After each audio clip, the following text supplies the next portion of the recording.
The Wormhole Exploit, a bug reported countless times to Minecraft developers yet still left unpatched. An exploit so dangerous that its true potential has been unlocked but hidden from the public for over a decade. Why hasn't this bug been patched? What makes it so dangerous? And what even is it? My name is Vitalasy, and this is the full story, the true story, of the Wormhole glitch. How for the past year, I manipulated and destroyed an entire server in order to get Minecraft's most dangerous exploit patched by its developers. So, let's start from the beginning.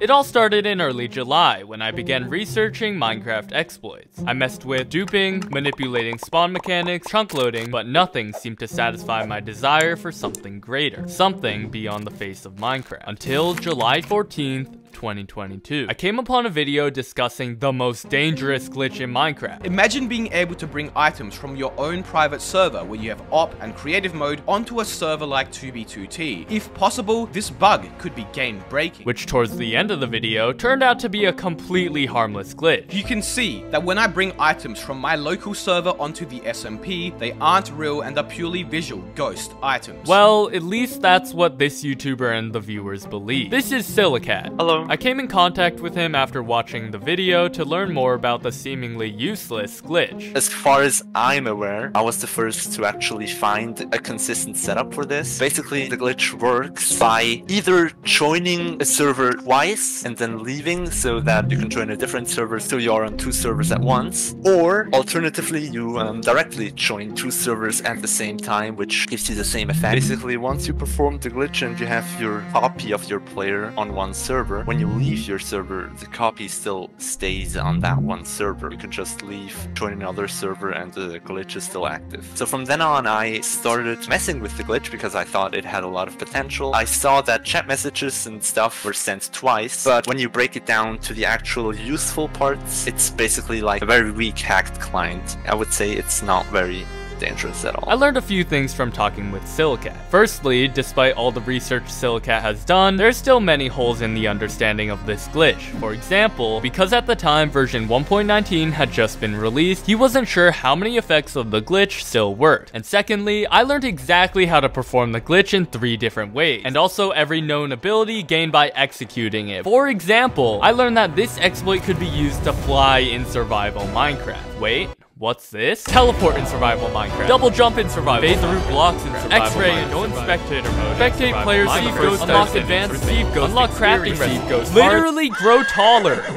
Or shorter. With this information, my initial idea was to simply use this glitch to troll my friends on an SMP, perhaps make a series, because with this exploit, the amount of abilities seemed absolutely absurd. But one thing stopped me, and it was something that Silicat had said in the call. The biggest threat of this would be that it automatically performs when joining a server. Carpet mod adds a /player command that you can use to make the copy of the player perform certain actions, send a chat message or ran a command that you didn't actually want to send. This in combination with automation through plugins would be incredibly dangerous. Oh yeah, you basically have control over their game at that point. If I made videos on the exploit and revealed it to the public, the entirety of Minecraft multiplayer would be at risk. I would not only be showing players how to fly, teleport, X-ray, and so on, all without hacks, but if an admin of any server had malicious intent, they could potentially force players to unwillingly perform certain actions on other servers. In conclusion, revealing the glitch was simply not an option. But that begged the question, if this glitch was so dangerous, why hasn't it been patched? After I found enough stuff, I made a bug report for it. I said, hey, if this could be automated, that would actually be a pretty huge deal. Please patch this. It was basically said it was pretty unlikely, like it would require the server they were joining to be malicious. It was still ranked as a security issue on Jira so that nobody else could see it, but for 2 years it didn't really see any activity at all. I found the stuff with the book,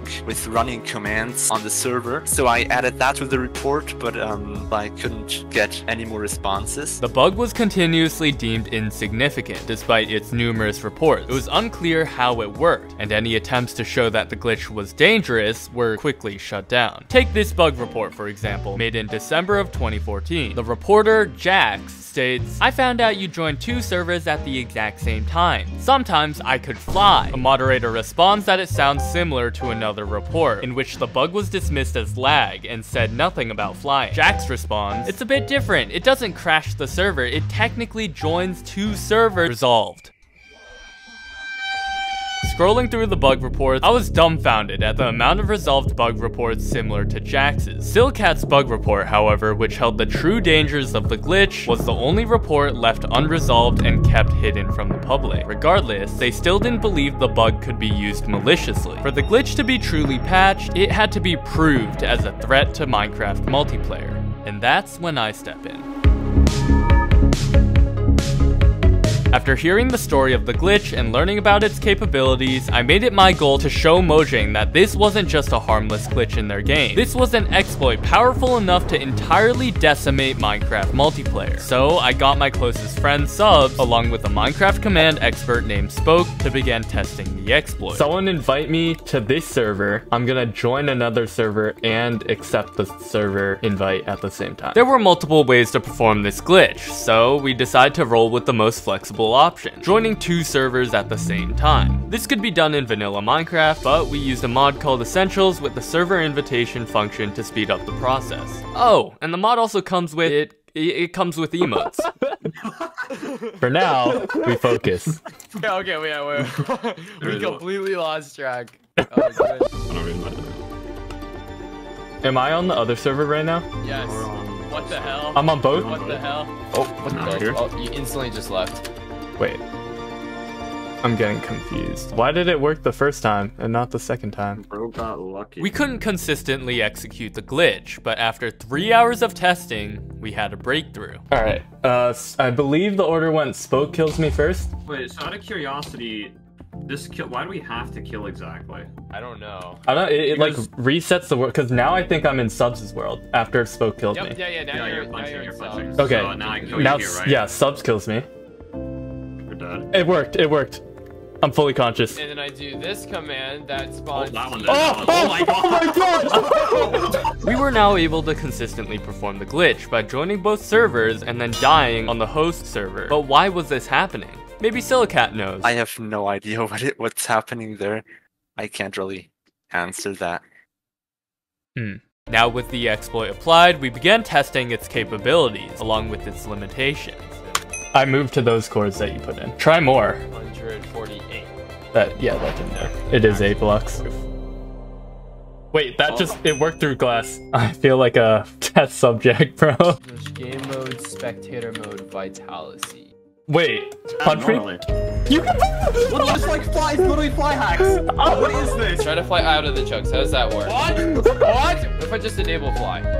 I'm in survival so it's Minecraft. like- This defies the laws of Minecraft. What makes survival isn't survival anymore. Even just the fact that we could teleport meant that all prisons in Minecraft no longer work. Finally, there was one more ability we wanted to experiment with, and that was the possibility of transporting items across servers. Items with limitless attributes. Infinite speed, strength, resistance, god potion, help potion, god weapons, literal nukes, and most notably, a command block that when activated would give us server operator. Giving yourself items is completely undetectable. Select the item by clicking it, and then it becomes real. So basically, transferring items only works for people with creative mode.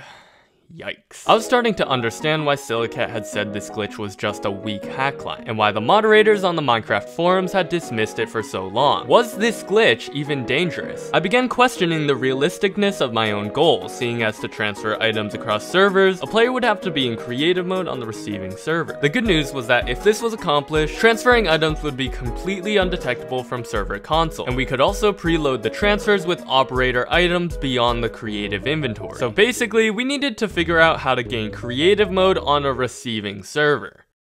Introducing social engineering.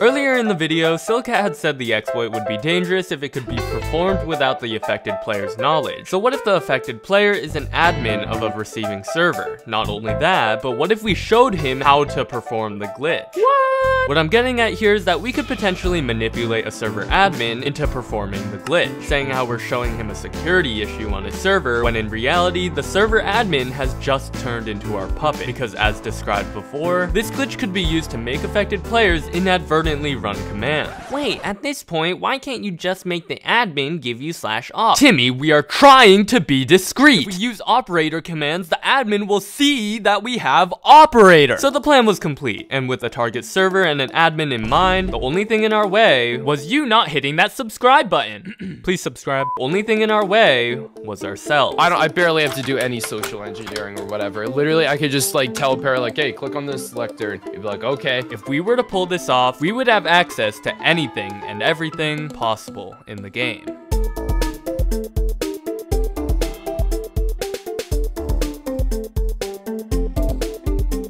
With potentially limitless power, I pondered how I could use the glitch in the best way possible, and the answer became clear to me when this happened. What the frick? What the heck? What has happened to everything? What happened to this server? I joined the lifesteal SMP to see nothing but chaos. The land was in shambles and the players had stopped playing. And that's when it hit me. I could be like Spider-Man. I can do both. What I mean by that is I could simultaneously revive the server while destroying it to prove to Minecraft developers that this exploit had to be patched. Wait a minute, that doesn't make sense, Vitalasy. How are you gonna revive a server and destroy it at the same time? Oh, Timmy, the answer is simple.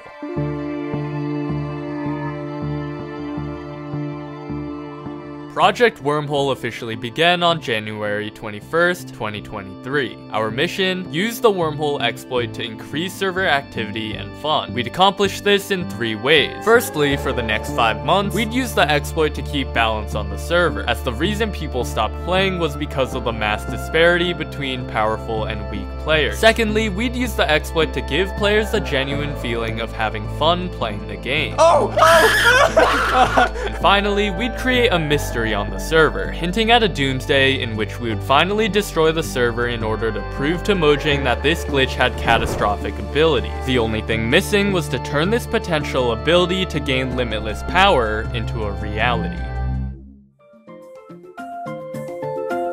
On February 10th, Spoke had successfully manipulated Parrot into unknowingly performing the exploit, and therefore giving us thousands of barrels filled with NBT data. Now, if you don't know what that means, neither did I. NBT data is like one of those flat Lego pieces. Once it's attached to something, it's stuck like that, forever. In other words, these barrels are pre-filled with a ton of illegal items, including a command block that gives us server operator. On that day, we had officially obtained limitless power, meaning Project Wormhole was a go. Do not break eye contact. If you break eye contact, then I'm gonna die! I have 2 holes! God, oh my! This is for you guys. Look at its name. It is. Oh wait, you can't see its name. Everything was going perfectly as planned. Every day we were revealing new items or mobs to the server, and every day the players would log on to see what was new. They made videos, tweets, and memes about it all. But just when we thought our plan was secured, on March 27th, a player named PlanetLord was looking to solve the mystery of where these items were coming from. While searching for answers, he used a mod that basically lets you X-ray, and found one of the barrel stashes in which Project Wormhole was supplying from. Nearly all the contents of the barrel were leaked, and as a result, rather than seeing the items as fun and new, the players viewed the barrel as dangerous. And because the stash was located at my base, the mystery was solved, and all that fun energy from before turned into fear. Never gonna be on board. Which then turned into hate. What if you just become a tyrant? I don't appreciate that, Vitalasy. No one understanding We're not you. willing to change. No matter how much, how hard you tried to speak, I felt like throwing up. I felt like I needed to disconnect. I actually am so happy that I did that. In the moment, I absolutely hated everything. Like, genuinely, I was so pissed. Now that I'm gone, though, I'm thinking we start showing signs of the server being corrupted. I decided to take a break from playing the game, but in the meantime, the operation still needed to continue. So we began planning the final doomsday, which both had to be fun for the players and display the exploit's true power. What's it called? Nice fun field day. Wait, can we get a content creator, like a Discord of content creators? Yeah. They cannot leak. Well, it doesn't really matter if they leak. What are they gonna do to stop us? I'm working with some command block geeks to make a gigantic control room of the server. Basically, it's gonna be really, really cool. All right, we're gonna have to play our cards very right here. Players are aware that I have up, but if Parrot presents them the actual like chance to actually save the server, then they'll still have like hope. With a plan to destroy the server with a hopefully fun event for the players, it was finally time for... Oh my god!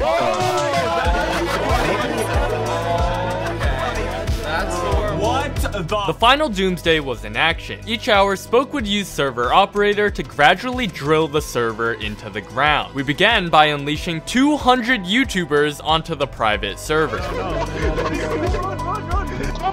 my gosh! They're everywhere! They're like little ants, bro! As players flooded the server, I smiled with glee, knowing that this was not only about to be the end of the server, therefore forcing us all to make a new server and start fresh, but also the end of Project Wormhole. Oh my leave! I fought against the wormhole with the other players to make the event fair, but the doomsday continued as planned. As hours went by, totems were removed, hearts were taken, effects were cleared, all to build up to the moment when we could finally stop the server for good. But the more I fought against the wormhole, the more I found myself not having fun.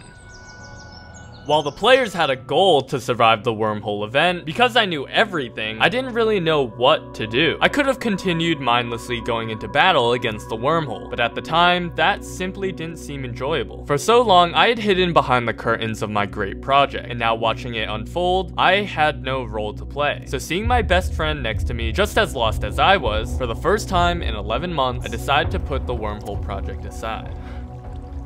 Why don't we just log off?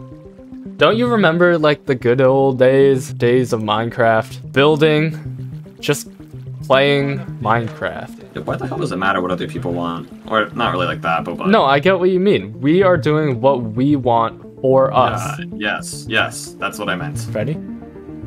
Yep. So we waited and watched as the server we used to care about crumbled, because in the end, it didn't matter, server or not. That's why we made Project Wormhole, to end the server while bringing its players closer together, us included. Yeah, that was the prison. Yeah. Sorry.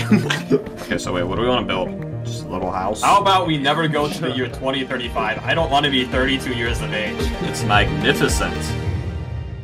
Finally, at the end of the wormhole event, once the server had been absolutely torn apart, we got all the players into a call. We've been kind of orchestrating the season from the very beginning. I really hope you all had fun. That's it. That's what this game's for. That's why we play on the server. And with that, Project Wormhole had officially come to an end. Almost. With literal proof that this glitch could be used to shut Minecraft multiplayer servers down, Silcat sent one last update to the bug report. It told the story I just told you, how I obtained operator status without a single person realizing, how I then shut down an entire server and could have done a lot worse. This was our final plea. If they dismissed this new information, the past 12 months of my life will have been in vain. So I waited, and waited. And sure enough, 5 days later... I remember that moment. I'd just gotten home in my car. I opened up my phone and you sent me that. I am a family-friendly streamer. However, I did not stay family-friendly for that moment. You got OP through social engineering on Lifesteal, a server where basically everyone is always alert and expecting the unexpected. Of course, there's gonna be people who will not see the video, but there's a possibility that it kind of spreads around. It just becomes common knowledge that you have to be aware of something like this. Then, to my surprise, a few days later, I got another message from Silcat. According to Jira, it's already patched in pre-release 5. For 1.20? Yes. I will go as far as to say that basically in the end, everything went exactly in the way it had to go for it to work out. There were so many hurdles, so many steps at which everything could have gone wrong, but you guys managed to do it. From July 14th, 2022 to June 23rd, 2023, this project has done more for me than I ever would have imagined. Not only did I get to technically contribute to Minecraft's security, but I also learned so much about myself. When all the players wanted me off the server, I learned it's good to disconnect from the internet once in a while. When Project Wormhole was coming to an end, I learned to genuinely have fun playing Minecraft. And most importantly, if I've learned anything from the past year, it's that you don't need to have it all to have power. Simply to be able to share your story is power in of itself. I mean, with that, I managed to orchestrate 11 months of a Minecraft server without anyone knowing it. Got the most dangerous glitch patched by its developers, and most importantly, at the end of each and every day, I got to be myself. If you made it this far, thank you so much. A subscription would be greatly appreciated, as I've spent the past 382 days working on this video. It's free and helps me a lot more than you may think. Thank you.